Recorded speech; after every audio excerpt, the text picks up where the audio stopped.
Samedi 8 mars, vers la mi-journée, les concours d'argumentation dits Miss Eloquence démarrent à l'Université de l'Assomption au Congo.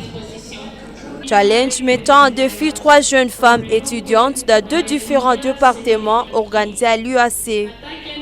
Ces concours soumis à des critères précis de cotation a été énoncé dans la thématique Filles-Femmes, unissons-nous pour la consolidation de la paix, égalité et résilience communautaire au Nord Kivu.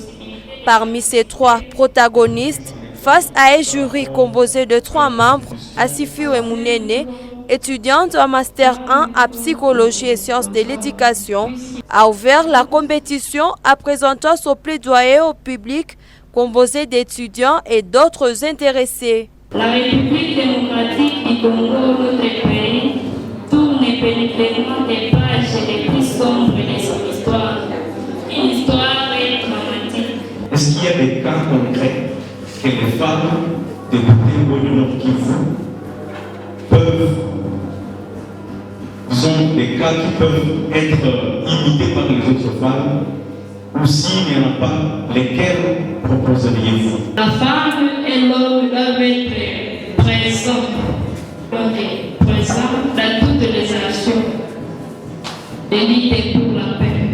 Elle est suivie par Séraphine Lobo de 2e année de sciences du développement. L'autonomisation économique des femmes par la création d'opportunités d'emploi et de formation professionnelle est essentielle pour briser les cycles de la pauvreté. Est-ce que ça veut dire que les mamans ont failli à leur mission d'éduquer les enfants? Quand tout le monde est dans son état de dépendance, alors la mère peut dire, mais on est conscient de crise, voilà.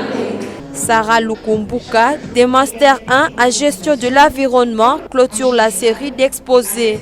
Les mouvements féministes après naissance, qui avaient été renforcés par la 4e conférence mondiale sur la femme organisée sous l'égide de l'Organisation des Nations Unies, a aidé à faire de la célébration de cette journée le point de ralliement entre les efforts. Si vous pouvez nous donner une vraie différence entre un réfugié et un déplacé de guerre. Et par trouver et par s'exiler dans un autre pays, tandis qu'un déplacé de guerre, c'est... Après délibération, les jurys présidés par Maître Ranil Frangi a proclamé les résultats. Sarah Lukumbuka, désignée gagnante et Miss Eloquence du jour. Celle qui a obtenu le plus de pourcentage, c'est l'étudiante Kaïno Sarah Lukumbuka avec 78,33%.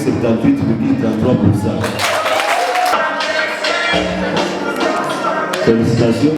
Asifiwe Munene a obtenu la 2e place, suivie de Séraphine Lobo. Ces concours visent à encourager l'éloquence et la prise de parole de jeunes femmes dans un contexte socio-sécuritaire marqué par des défis à RDC, particulièrement à l'est du pays. Elle est sous une boîte taciturne. Elle ne